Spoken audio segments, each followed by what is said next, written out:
think some of the people that get most coverage and everything are people that stand out. If they're going to give you their coverage, they need to know and feel that it's going to be worthwhile. Having your name in front of some of these journalists and platforms and everything else, that can just be the starting point. In this episode, I'm speaking to Kat Pop. She's the director of 10 Letter PR. She's the former manager of Channel U. And we're talking all about PR and the world of press, publications, the misconception about how to use the media to your advantage as an artist. Kat has so much perspective to share about storytelling and the idea of the perfect pitch. So laser lock in with all your attention to this insightful episode. I learned so much about what goes on behind the scenes of a pitch and how you keep in touch with these publications over time, and that builds your credibility as an artist. So let's dive in. This is the second last episode of season 1. We're bringing it to a wrap in 2 weeks' time, and then we're taking a few months break. This is the All About the Music Industry series.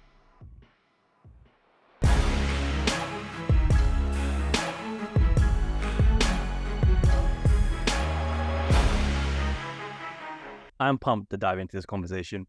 There is so much I want to unpack about the misconceptions around the world of PR.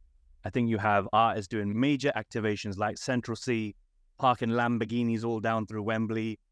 You've had Travis Scott pulling up a huge ship outside London Bridge. And everyone thinks a PR brings you streams. But Kat, can we talk about the reality of the world of the publications and coverage part of the industry? What is your perception about the value that PR can bring to an artist? I think PR, a major thing. I think over the evolution of music, where we are now in such like a digital world, heavily influenced by streaming and everything else, I think you quite often get people kind of question the value of PR sometimes now. But regardless of where you are, like PR is one of the main drivers of you as an artist. Like it's your story, it's how you are, how you want to be seen within the media, and obviously, you have to have somebody in the middle of that in order to convey that message and that story and put it in the right places. And, so PR's always going to be with you. Like it's always relevant to you as an artist because it connects everything, really. It connects, you with media and especially the higher you get and the more established you get as an artist, I think that's when it really starts, making sense. I mean, obviously the examples you've just used are huge, but obviously on a lower level and kind of in a more introductory place, PR is still relevant. Fully agreed. I think the artists just fall into this trap that for one song campaign, I'll do a PR one time, and I'll get coverage in Hypebeast and Complex and da-da-da-da-da. And they don't necessarily think about that long-term brand building and working over a number of months to years.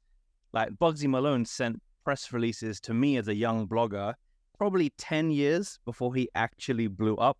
And it's that consistency and longevity that I'd love you to talk about. Like, how do you build forever with PR rather than short, sharp bursts? Yeah. I mean, look, PR is expensive. Like all of these elements of what you do as an artist in kind of this setup and foundational stage is expensive.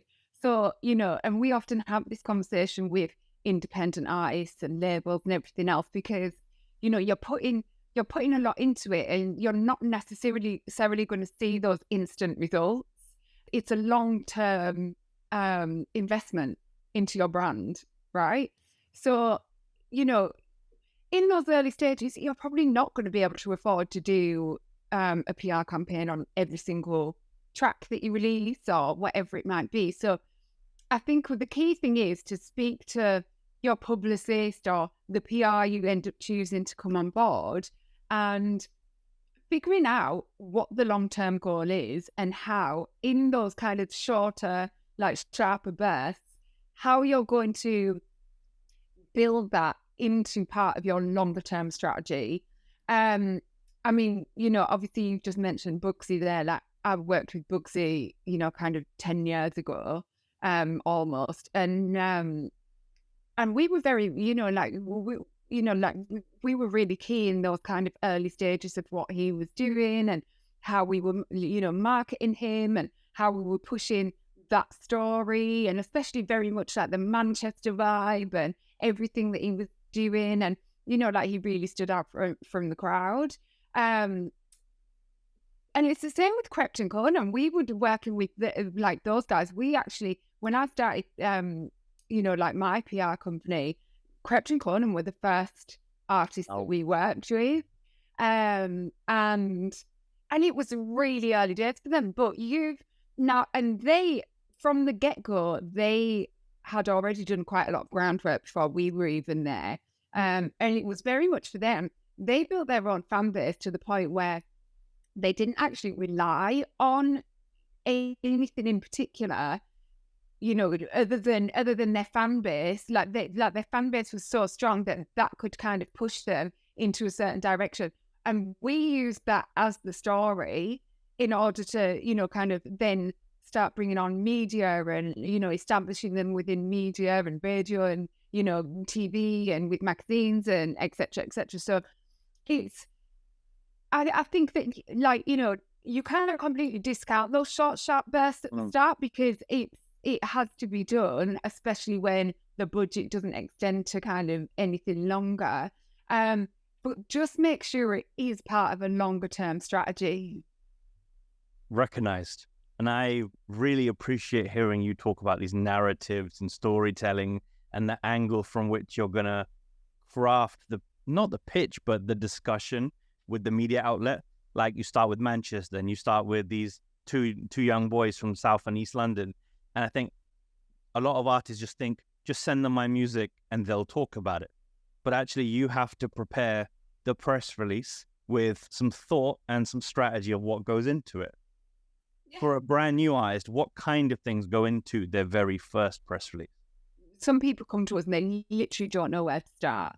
Obviously, due to our insight and the fact that we have worked with so many kind of independent, upcoming new artists, we're experienced in being able to, kind of advise them on where they can go in different areas that might then help what we're doing in terms of, being like, like their PR and their publicist. When we start working with an artist, we send a string of questions to them, and that's so we can understand where they are and what their expectation is, and, kind of where they sit amongst everybody else in terms of profile.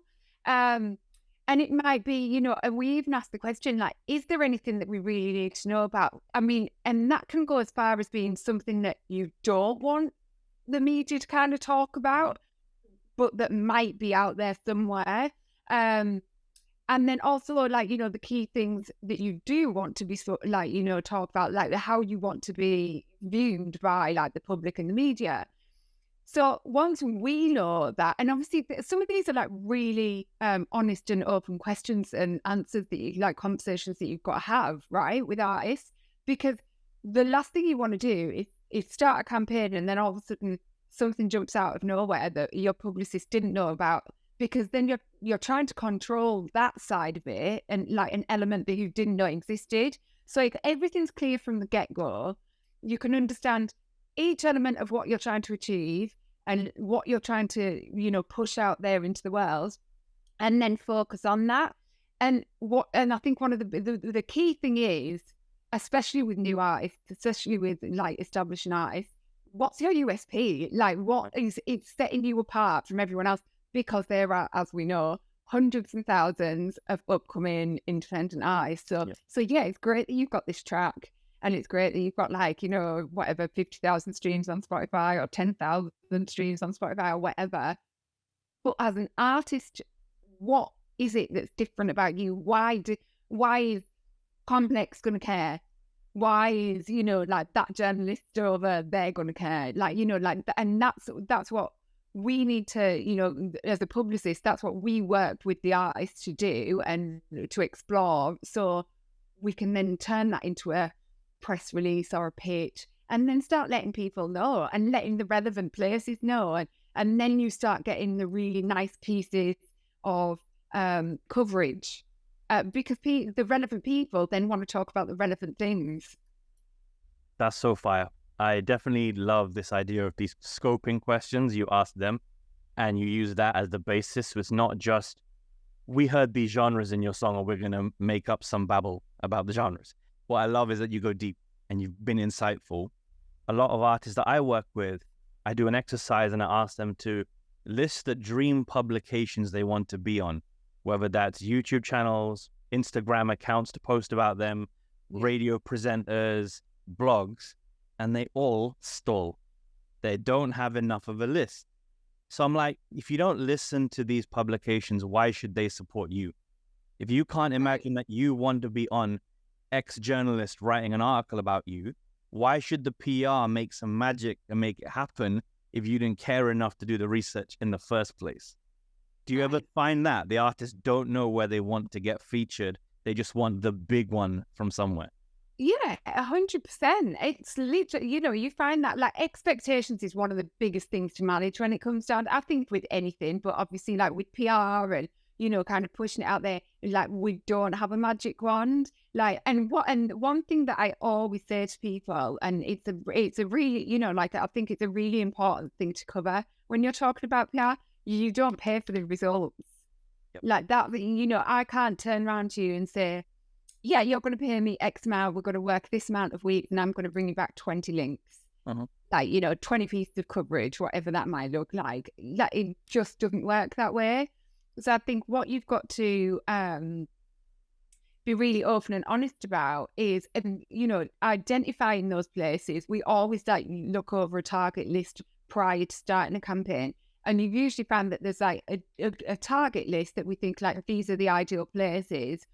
And then you go wider than that as well. You just kind of like scope it out, because once you've started, you can then see who's reacting to it. You can see, whether or not, okay, do you know what? These people there that I didn't expect to like it, this audience here, they're really keen into it. Or you might find that something's happened on social media.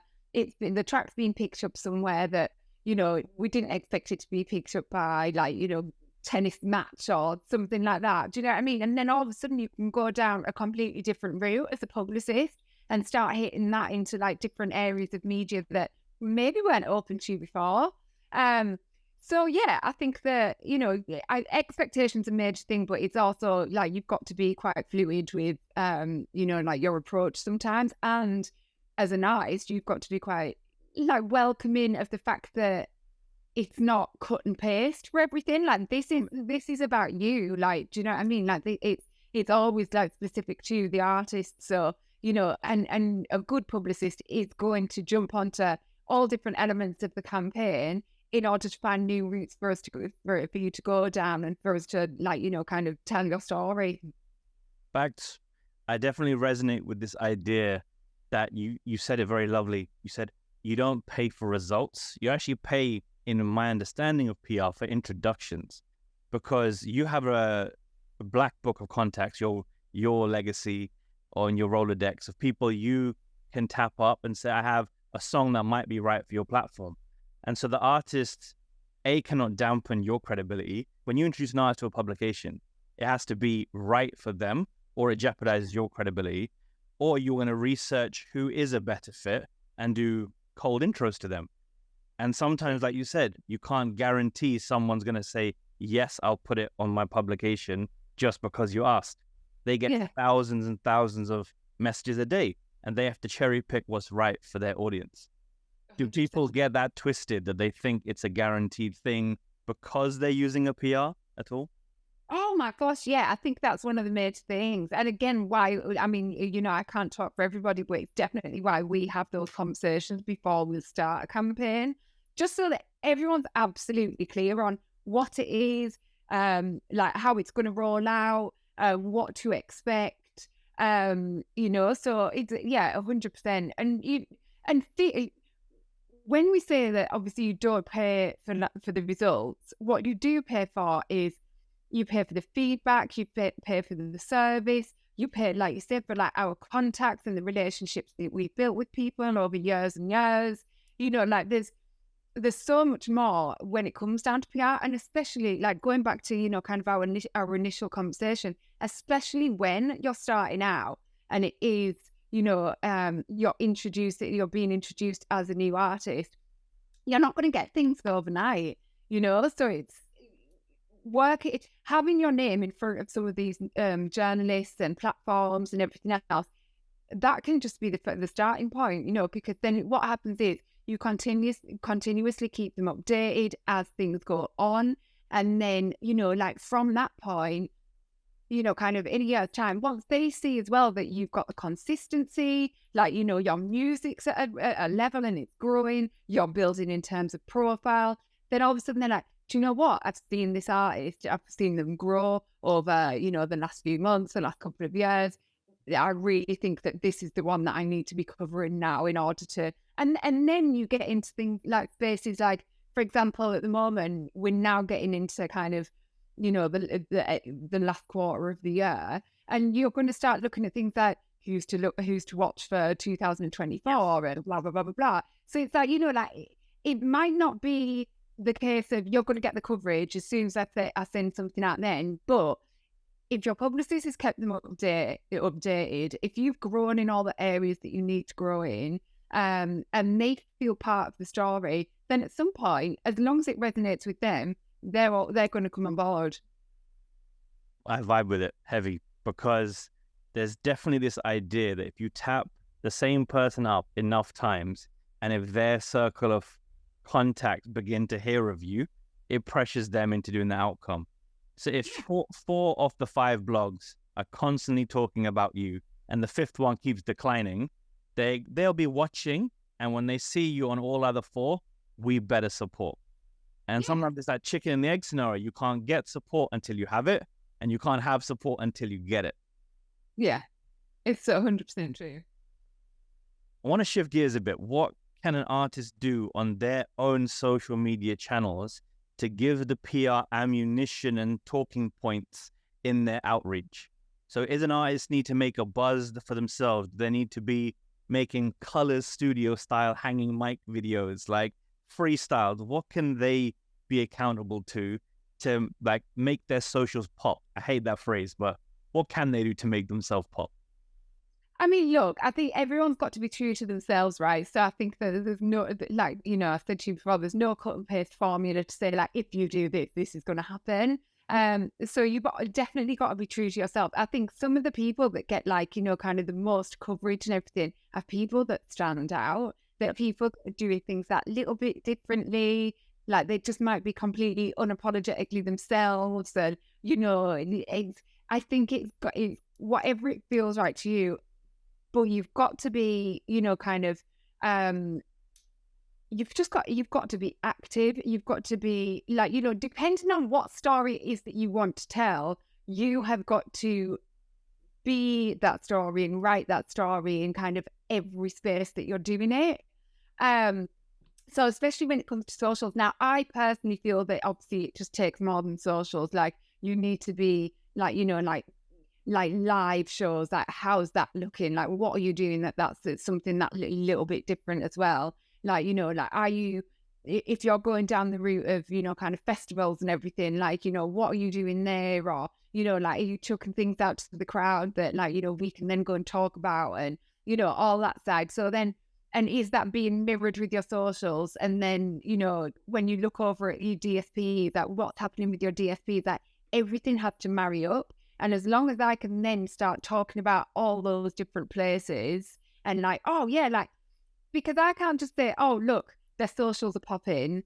Yep. Right. So it's like, it's when I'm trying to basically sell you and, kind of develop this relationship between you and a journalist or you and a platform, like they really need to know that it makes sense for them, and that if they're going to give you their coverage, they need to know and feel that it's going to be worthwhile. So I think that the other, like, it's a two-way street, right? It's a relationship. Like, you can't just expect the world from everybody else. Like, you've got to give it back too. So, and that's why, obviously, why they like a lot of like that's why platforms support big artists as well, because it's then if the bigger artists are then saying, check out, my photo shoot with Vogue and blah blah blah blah, people are going to be like, oh wow, that's incredible, and automatically it goes straight back to that platform. So there's a lot to be said for, like, you know, kind of the most simplest of things, like thanking the people that are supporting you, like shouting them out, like even if it doesn't fit your feed necessarily, put it in your stories or whatever it might be, you know, kind of all that kind of stuff. So I think like nurturing the relationships between the artist and the relationship are as important as it is for me to nurture the relationships that I've got with the people that I'm pitching to. I can just know that we're on the same page, because even when the way you said it is, the platform needs to see that you are supporting the platform. At the end of the day, this agenda of this entire industry is views and clicks. So if someone gives you coverage, they're expecting some views out of it, new audiences discover their platform. And I always use this phrase with my own artists to say, if the lead journalist at the publication goes to your socials, if they can't see a block of posts about one song, and then they scroll back and another block of posts about the song before, they might not care. And an artist's response is usually, but I did it on my story. And that's great for that day, but it doesn't serve your longevity. And so when an artist creates a series of posts, and it doesn't have to be solely song promotion. I think lifestyle is important. The whole like YouTuber comedy style content, whether it's football, whether it's food, whether it's the most random thing, nowadays is a challenge for everything. And I feel like the more the people can talk about you, engage with you, discuss you, and your name comes up in new circles, that's the kind of, oh, I saw them do this thing on TikTok. And that conversation can convince a journalist to write about the music because they did something else lifestyle based. Does that ever come up with artists that you've done stuff with? Where else is your name beyond your Instagram? Yeah, absolutely. I feel like I said, you know, it's so important now. Like you are a brand. Do you know what I mean? Like everything that you're doing needs to be said, like telling that same story. And I think that, you know, more than ever, we are so connected to like directly to the artist. Do you know what I mean? Like, you know, gone are the days, like, you know, 20, 30 years ago when you'd have a poster on the wall and, you know, like that would be it. It's like, you know, you can literally like DM people directly now and, you know, like have conversations with them. You can see that, you can see artists in comments on stuff as well. And do you know what? That's another thing I would totally say is a great way to go down. Like if you're an artist and going back to what you said before about kind of where do you want to be featured, right? Like where is it that kind of, you know, like your top 10 platforms, is there platforms that you want to be like on board with at some point? You know, you can already start building that relationship before you get a publicist on board. So, you know, you might be there in the comments. You know, you might be seeing other artists that you rate as an artist that you might be like, oh, like I've just seen this feature on, you know, like it might be of colours or whatever. So like get on there and start writing about it, because not only is that then great, like to have that conversation for like, you know, for your publicist to have that conversation and to talk about, and not only have they seen your name, like, you know, like the platforms have seen the artist name around because you're there and you're commenting on it and everything else, but it's like that investment is so important. And I think that also what happens is your fans then get an insight into like, oh, this is what they like and, you know, blah, blah, blah, blah, blah. And it makes your fans feel more connected too. So there's like, it kind of, it ticks so many boxes to be like active and yourself. And on the flip side of that, what I would say is be aware of what you're doing. Be like super, like, you know, like if you're an artist and you're putting, you know, like a certain story across, or like, you know, a certain perception of how you want to be, then make sure that you're like, you know, kind of almost don't let your guard down, like, you know, say stupid things or make stupid comments. Like you've got to have an awareness of yourself all the time. Like at the end of the day, your brand is your business. Definitely. So it's like, it is mega important to be across that at all points. Like if you want to go and have like a little private profile, like, you know, like for whoever you are as like an actual human being, that's absolutely great. But if you're doing it as an artist, remember it's your business, you know? So you don't want to make like stupid comments, because in a year's time, if you're then looking for like a brand partner or you're teaming up with someone, you're going to do like a magazine shoot somewhere and there's a certain brand on board. If a year ago you've been like slagging them off online, you might have just scuppered your chances for doing that. So just be like super aware and like, kind of you don't know where things are going. So I think awareness with what you're posting and how you're posting is super, super important. Two things I want to unpack there. I think number one, yes, the internet is written in ink, not in pencil. And no matter what you say, like the likes of Sabrina Claudia, like people can dig up stuff from 10 years ago and screenshot that and drag your name through the mud.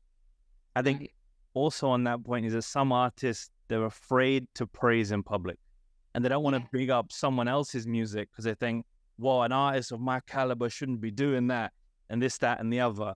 And actually, you and I know it's such a valuable way to build your fan base, to build bridges, build relationships, but they let their ego stop them. That's the first thing. And then the second thing is I've actually taken an artist once upon a time outside Capital FM when they had the Leicester Square office. And we performed in the middle of the Leicester Square area. And we got Capital FM to write a blog about it. And then that then got them onto the radio waves. But artists worry that what would the people walking past think? And actually, a guerrilla marketing tactic is going to be uncomfortable, but it's what makes waves and ripples. Can you speak to that a little bit? Like, how have you planned, executed, finessed some types of guerrilla marketing in the past, if you have any? Yeah, I think, sometimes with certain aspects, sometimes there's a bit of luck, right? So I'll tell you, and then other times it's, kind of, like you said, like, like it's a planned event that you do. And, and I think when it's planned, you have got to go into it 110%, right? It's like, kind of, you've covered everything that you can cover. You've ensured that, like say for example, something like that, you're going to a public space, right? So it's like, people are going to be looking. That's the whole point. You're trying to get attention, but it's like you can't then start feeling comfortable about doing that. You've got to go in there and give it everything. And like, make yourself that little bit more comfortable. Like take a group of your guys or your girls or whatever with you.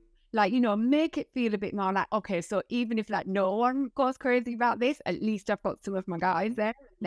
Like, so as much as we don't like praising in public, we expect to be praised in public, right?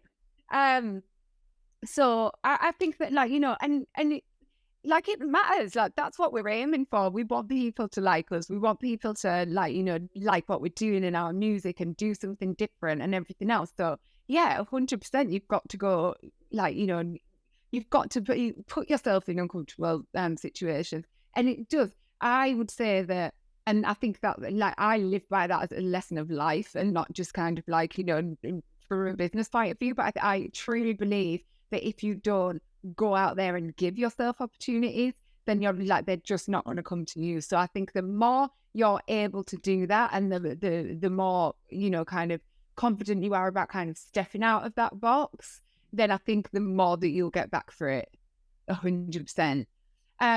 The other thing I'm going to say is, so when it comes down to like sometimes it's a case of right place, right time. So for example, we worked one particular track and obviously like we were pushing it as far as we could. We were pushing it to like a lot of the weekly playlists with a lot of the magazines and everything. And it was picked up by the Fader. And it got in like the top 10 of their like tracks of the week and everything. From that, it was then actually found by some of the producers that take on that look after Beyonce's music like Instagram account, and the track was actually used in one of Beyonce's posts. Which at the time, like Beyonce wasn't posting much at all. It was like very early on, and it was when she had she put anything out with one of the kids before? It was like brand new with one of the kids. So everyone went crazy for it, and they were just like, "Oh my god, this is so cool!" I think, as a matter of fact, I believe it might have been her and Blue, and they were like, they had this really cute little post together, and the music was in the background for it. And now, obviously, we couldn't control it being put onto Beyonce's account, right? However, there was obviously places that we put it where it was then found. What we could do though is once it was on Beyonce's account, that was the story. So then we use that to then kind of like push it all the way back onto the track, let people know. We talked radio about it. We talked to obviously like press partners about it. We talked to all the media, and there was so much coverage on it. Oh, this is the track that da da da da da blah blah blah blah. And yeah, it did incredibly well. So, you know, I think that just looking at those avenues all the time and you know, trying different things with something, yeah, it pays dividends really. I totally agree. I had two different questions to ask you, but I think I'm going to take the second one. You can't control the act of Beyonce picking up the song or whomever it may be, but you can make impact on TikTok. And you've got artists from the likes of Ants Live, and you've got Artan, she's a 10 if it wasn't for the accent, who bang their songs out, and it becomes its own cultural phenom before the media publications ever get a hold of it. How, in your experiences, can you ride the wave of a TikTok trend and get the publications to follow suit in that?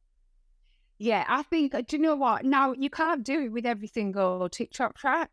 But and that's due to a number of things, like, because sometimes you get stuff that's like a million years old and that might just fit, you know, kind of exactly what it's doing on TikTok. However, it's like TikTok's massive, like, and massive now, and obviously used a lot in, you know, kind of like campaigns and, you know, the whole like rollout strategy.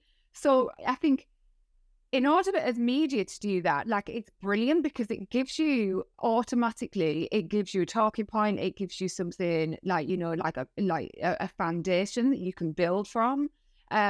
Usually once it gets to a certain point on TikTok as well, there's like various people that you might connect the track to and everything else. So, you know, it can go, you've got to, like, as a publicist, you've got to be smart, right? And you know, even if you're doing it yourself, you've got to be smart with how you're doing it. You can't just be like, oh, my TikTok, like my track on TikTok's huge. Is that, why is it huge? What about it is it huge? Like, you know, kind of it's getting into the story again, right? Because every, like, you know, you can get, there's hundreds of tracks on TikTok now that are massive. I can't just tell people that and like, you know, publications are going to say, oh yeah, okay, then, well, it's great, it's massive on TikTok, so we're going to force it, right? And then it doesn't work that way. So it's like, you know, kind of is using that as an idea and to say that, yes, there's a market for it, people are going crazy for it, but then you use that to then come back around to you and your story and what with the whole, like, you know, like the whole message that we're trying to get out there. Like, when's the track for sale? What are we doing with it? Like, you know, when's the video out, etc., etc. So then it's like, you know, you can start piling in all that side of it too.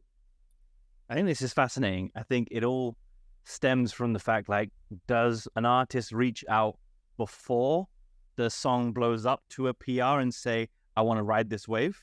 I think I've got a song that's got potential, or alternatively, do they wait for the song to be the biggest thing in the moment and then mobilize quickly?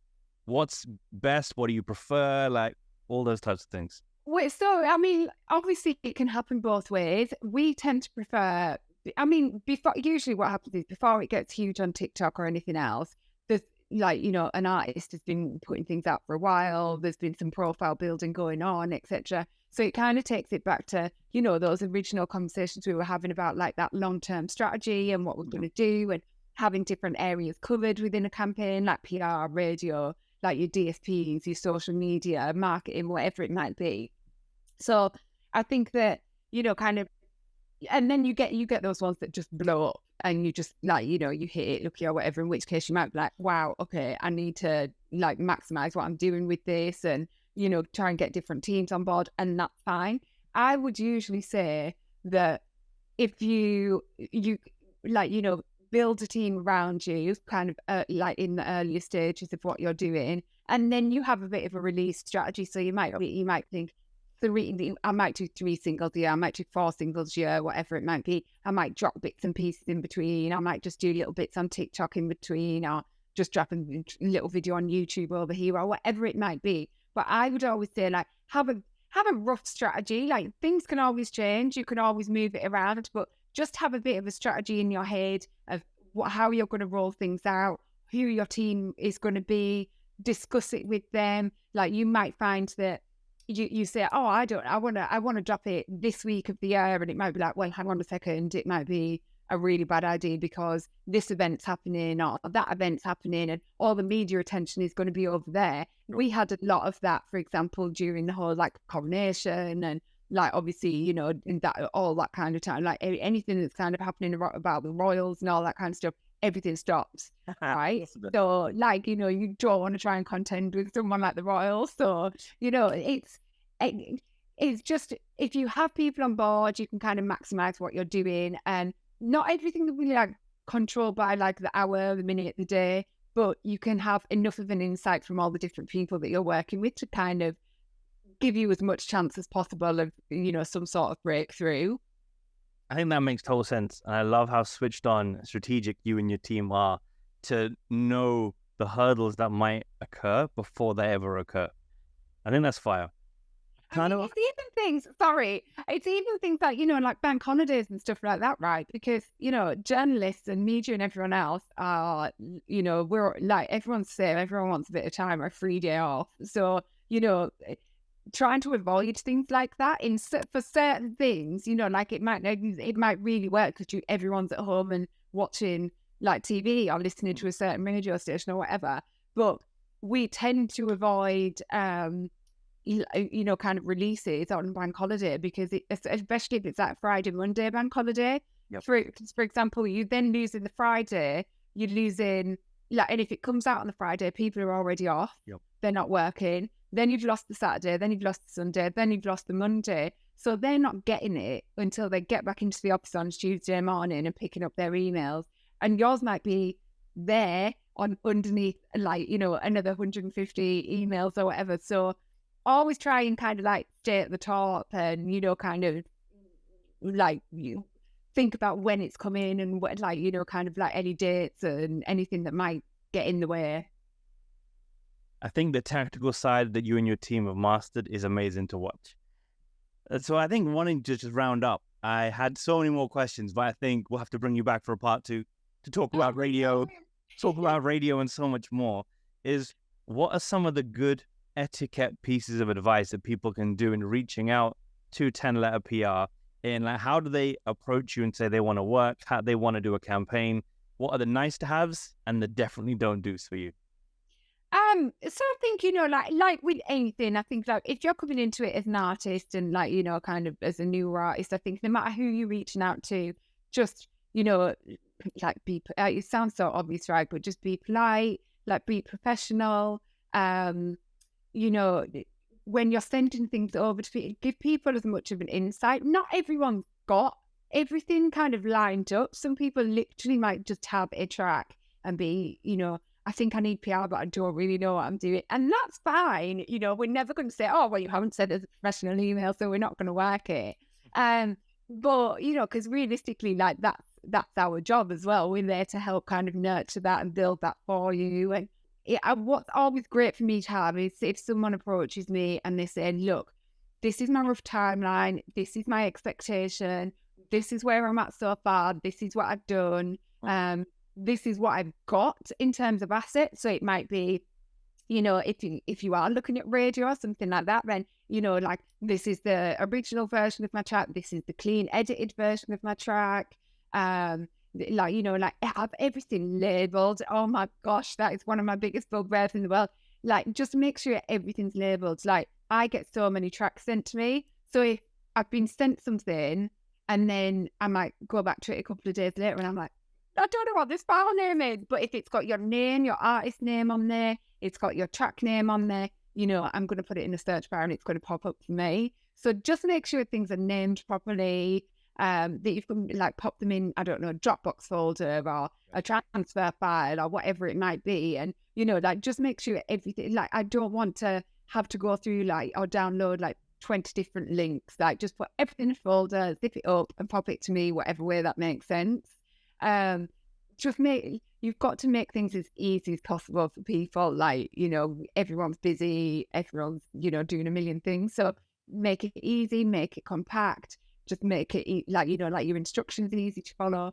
And, that's, and yeah, professional and polite. You can't go too far wrong. And if there's then anything else I need from you, I could just ask it. I think common sense is not that common. That's the problem. Right. Is that people think, oh, let's work. And I'm like, no, you need to outline to that person how you intend to work with them and what you expect of them to do for you, and not want them to demand your business, but you basically be easy to work with, be coachable. And I've always heard the golden rule of approaching anyone in the industry is send links, not attachments, because nobody wants to download their shit to your shit to their computer. They want to just click a link and stream it. It doesn't expire, like you said, when you go back to it a few days or weeks later. That's the worst, is to have to ask someone to send it again, because you're trying to work for them. You don't need barriers to work for them, in a sense. 100%. I think as well, just to add to that, what I would say is when you're don't take things personally. Kind of when you're approaching whoever it might be in the industry, like whether or not it's PR, whether or not it's, like any kind of plugger or just anyone, don't take like no's personally, because it takes so much for an artist to go and create something, right? Like there's so much passion and there's so much energy and time and money and love that goes into creating music and everything else, like the video and, the artwork, and you've done this and you've got a marketing campaign ready and blah, blah, blah, blah. So it's like whoever you've got on board as part of your team, you want them to feel as passionately as you do about what, your music and pushing it out there, right? So if I get a track over to me and it's like, I want to work with 10 letter, blah, blah, blah, blah, blah. Obviously it's always so nice to hear that.